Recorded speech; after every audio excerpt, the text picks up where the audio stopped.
안녕하세요. 수학방관자입니다. 오늘은 중학교 2학년 역사, 고려의 문화의 발달과 조선의 통치 질서에 대하여 알아보도록 하겠습니다. 먼저 고려 문화의 발달에 대하여 살펴볼 건데요. 먼저 교육 부분은 개경과 지방으로 지역이 나뉩니다. 개경은 국자감이라는 그걸 설치했고, 지방에는 향교를 두었습니다. 근데 교육은 유교 바탕으로 진행되었습니다. 안 보이네. 죄송합니다.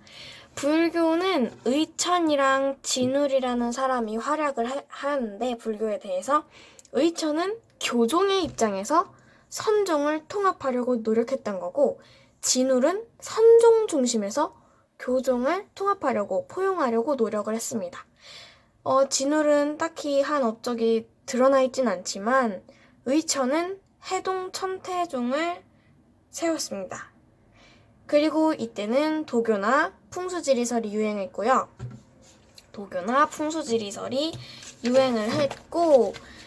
예술로 넘어가 보면은 고려청자, 공예 같은 거는 상간법이 유행하였는데, 이 상간법이 무엇이냐?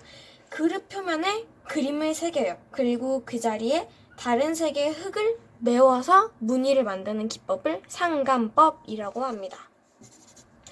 그림은 전기와 후기로 나뉘는데, 전기에는 산수화풍이 유행을 했고 후기는 문안화가 유행을 했습니다. 글씨는 구양순체가 인기가 있었고요. 유행이었고요.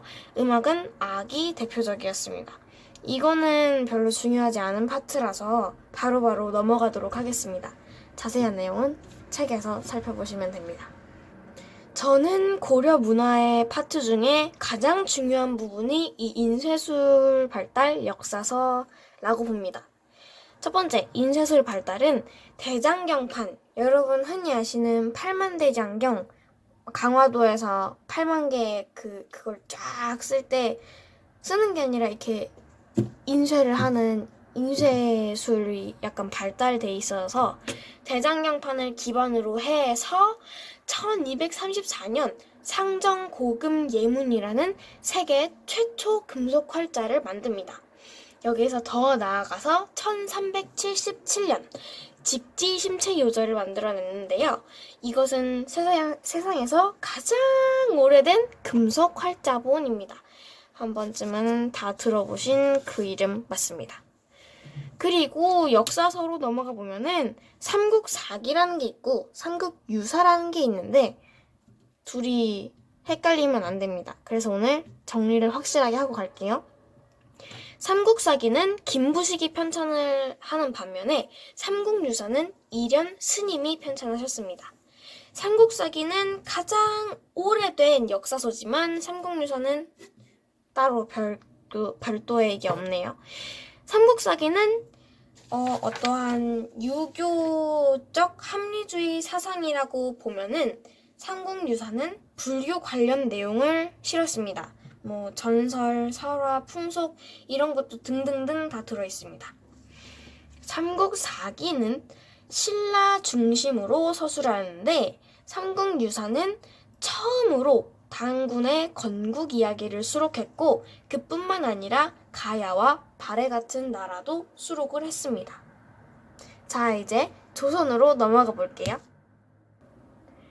신흥 무인 세력과 급진파 사대부가 힘을 합쳤었죠. 저번에 위화도 회군 때. 근데 이 사람들이 점점 자신의 권력과 위력을 더 강력히 만든 다음에 무엇을 하였냐 하니까 과전법 개혁을 추진하였습니다. 언제? 1391년에. 근데 이 과전법이란 무엇인가 하고 보았는데 관료에게 경기지역 일대의 토지의 수조권, 그러니까 세금을 걷어들일 수 있는 권한이라던가 이런 수조권을 지급을 해줬어요. 한마디로 그냥 권문세족이 가지고 있던 토지를 빼앗아요. 그리고 그 현직 관료에게 이걸 다시 주는 거예요. 그러면은 어떻게 되겠어요? 효과가? 권문세족, 그 원을 따르던 그 사람들의 권력은 약해지겠고 우리의 관료들은 신진사대부의 경제 기반은 더 세지겠죠.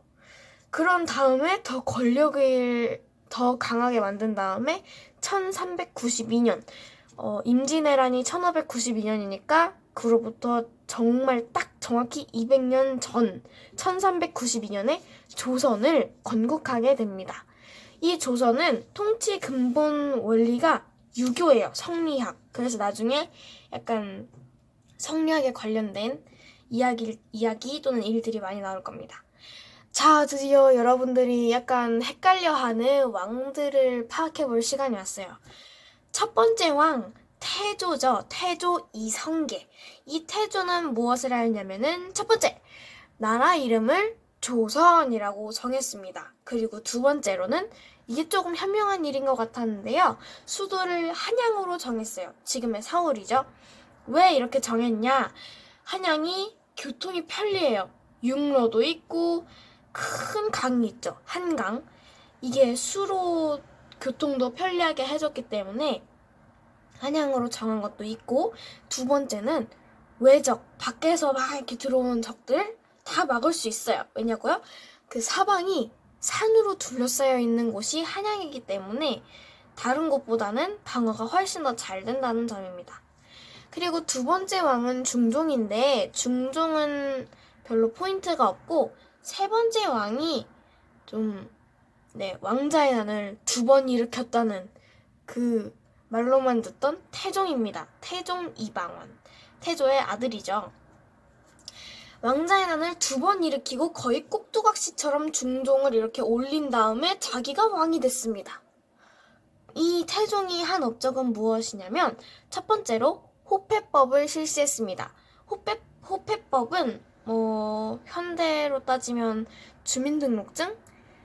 하지만 16세 이상 양인 남자들 그 사람들만이 이 호패를 차고 다닐 수가 있었어요. 그래서 이걸로 나타내진 효과는 인구를 파악할 수가 있고요. 남자 기준으로 한 거죠, 이거는. 남자들의 인구를 파악할 수 있고, 세금이나 군역을 막 걷어들이기가 쉬웠어요. 그리고 두 번째, 공신이나 왕자의 사병, 개인 군사를 제거했습니다. 개인 군사를 제거하면은 왕을 약간 넘보고 막 그 살해하려는 어떠한 그런 권력이라던가 물자라던가 이런 게 팍 없어지겠죠. 그러면은 왕권이 더 세지니까 효과는 왕권 강화가 되겠습니다. 그리고 여기에 한번 짚고 넘어가야 될 포인트가 있는데, 정도전하고 이방원의 약간 대립이었습니다. 이게 몸으로 박치고 막 싸우고 죽이고 이런 그게 아니라 약간 의견이 안 맞았던 그런 부분을 한번 짚고 갈 텐데, 정도전은 현명한 재상이 정치를 이끌어 나가야 한다. 현명한 재상을 강조했고요. 반대로 이방원은 아니다. 국왕이 나라를 다스리고 정치권을 국왕이 갖고 있어야 한다. 이런 주의였기 때문에 서로 간에 갈등이 있었다는 겁니다. 시간이 지체될 것 같기 때문에 이렇게 미리 만들어 놓은 프린트로 강연을 하는 점 죄송합니다. 빨리 진행하도록 할게요. 그리고 네 번째 왕은 세종인데, 세종은 무엇을 했냐면 첫 번째, 유교의 이상에 맞는 정치를 실현하려고 노력했어요. 그래서 여기 있는 게 거의 대부분 유교를 바탕으로 했던 거거든요. 두 번째, 집현전을 설치해가지고 신하들과 이런 사람들이 학문 연구에 힘쓰도록 노력을 했습니다. 세 번째, 세종하면 딱 떠오르는 거, 한글, 훈민정음이죠. 그래서 이 세종은 훈민정음을 창제했다는 거, 이게 좀 중요하고요.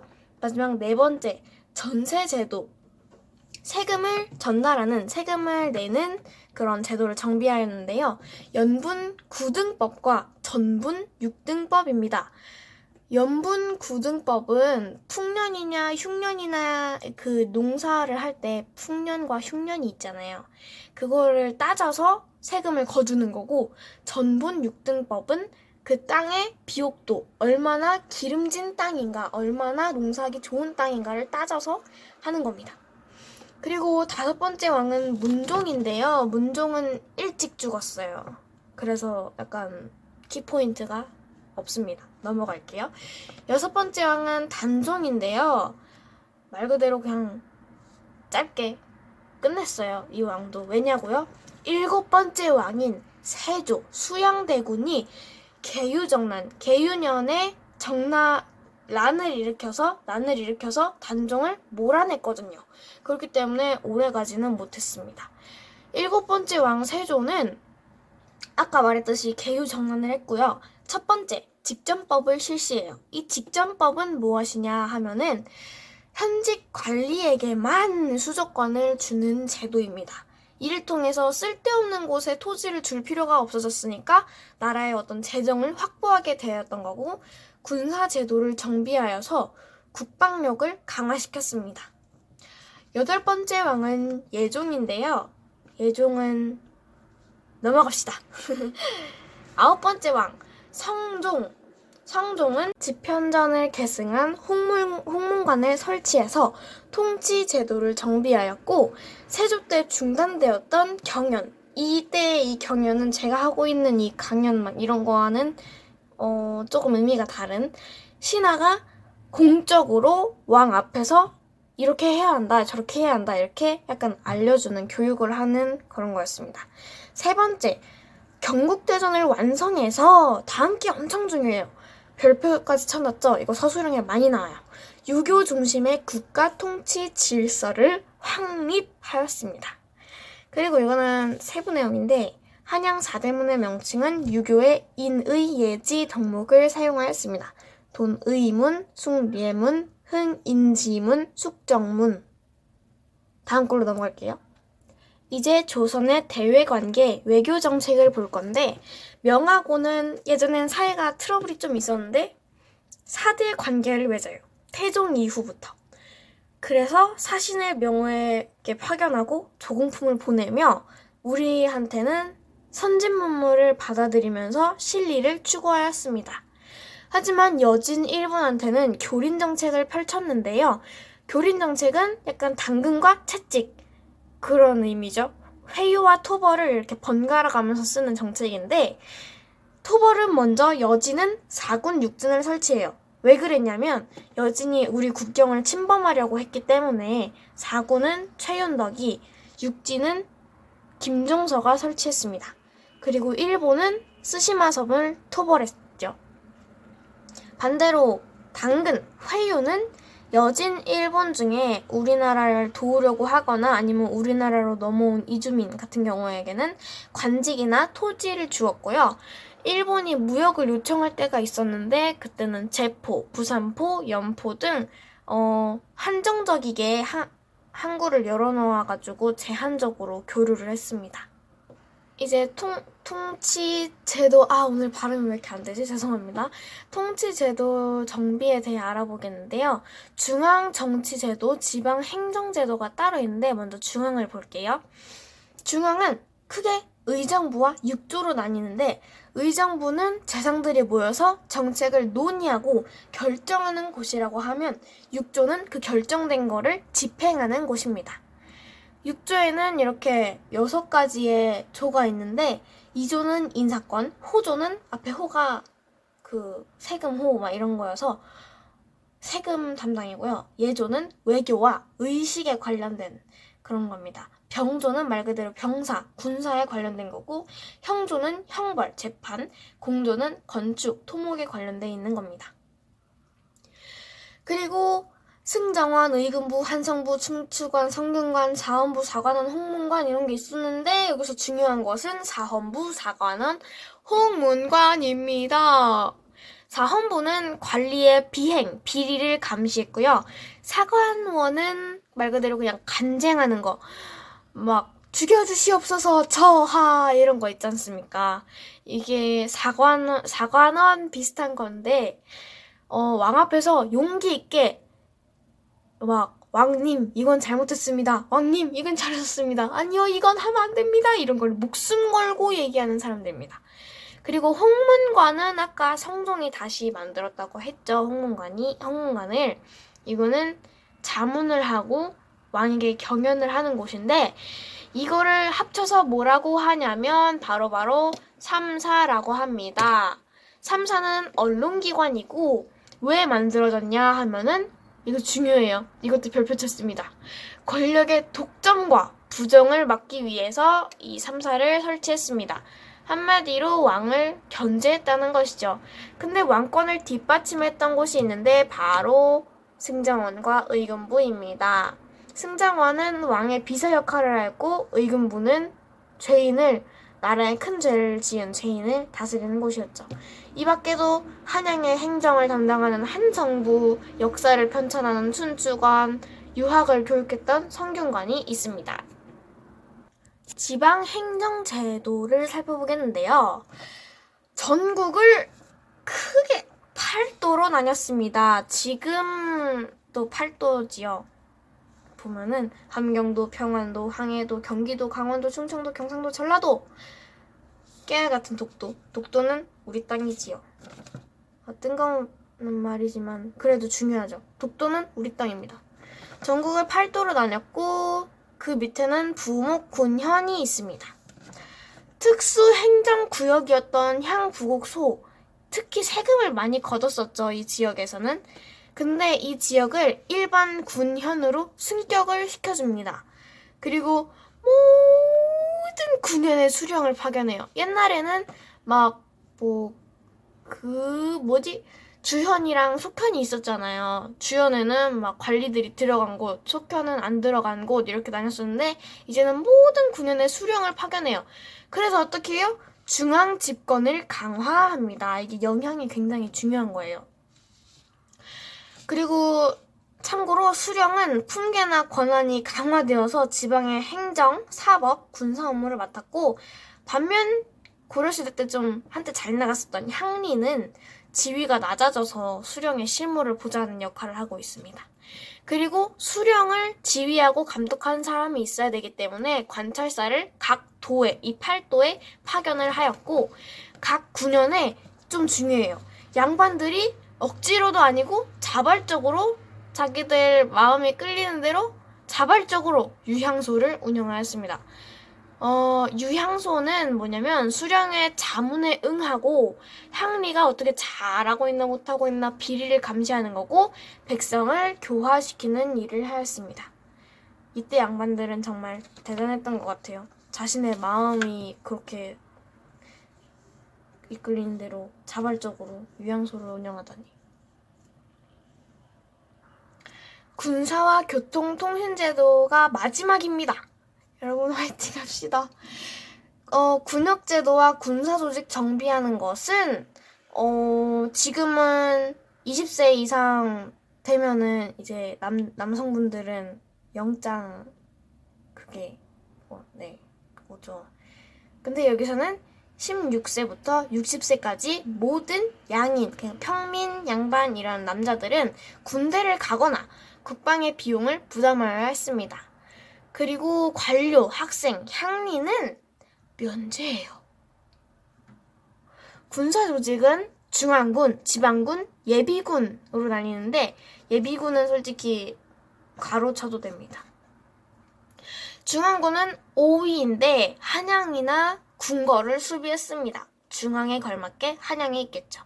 지방군은 병마절도사, 약간 말 타고 땅에서 막 싸우는 사람들과 수군절도사, 교통로 위에서 수군 이런 걸로 통솔을 했고요. 예비군은 잡새꾼이란 게 있었는데요. 예비군 같은 역할을 해요. 군역 면제 양인 남자나 군역을 안 받는 노비들이 필요할 때, 이게 지원이 필요할 때 병력으로 동원이 됩니다. 교통통신제도는 여기선 좋은 제도만 알면 돼요. 참 좋은 제도, 죄송합니다. 좋은 제도는 지방에서 세금으로 걷어들인 곡식을 강이나 어떤 길을 통해서 서울의 경창, 서울 창고죠. 경창으로 운송하는 제도인데요. 평안도와 함경도는 아까 여기 보여드린 것 같으면은 평안도, 함경도는 국경 지역에 있잖아요. 그렇기 때문에 세곡을 서울로까지 안 보내고 그냥 거기서 국방비라던가 사신들 오면은 그냥 사신들한테 그거 주는 걸로 써 해가지고 평안도, 함경도에는 거두지 않습니다. 그리고 봉수제, 알림이 제도죠. 봉수제는 위급한 소식을 전하는 제도입니다. 막 굴뚝에 연기 피우고 막 불 피우고 이런 거 있잖아요. 그리고 역, 원, 진이 있었는데 역은 말을 보유한 곳, 원은 숙박시설, 진은 선박을 가지고 있었던 곳입니다. 그리고 교육과 관리 등용제도가 있는데요. 이거 교육은 아까 말했듯이 조선이 유교를 통치 근본 원리로 삼았다고 했잖아요. 그렇기 때문에 성리학 지식 관료를 길러내는 거를 중요시했고 서울과 지방으로 지역이 나뉘었는데 서울은 사부학당, 지방은 향교였습니다. 여기서는 소학을 가르쳤고요. 관리 등용하는 방법 좀 까다로워졌어요. 과거는 문과, 무과, 잡과로 나뉘었는데 문과는 주로 양반이 신청했고 무과는 상민이나 향리자재, 잡과는 기술관이나 향리자재들이 주로 참여를 했습니다. 그리고 이 음서, 천거가 있는데 이거는 원래는 옛날에 고려시대 때는 음서 제도가 5품 이상이면 가능했었는데 지금 음서는 2품 이상만 가능했죠. 이것으로 알 수 있는 것이라고 서술형에 많이 나오는데요.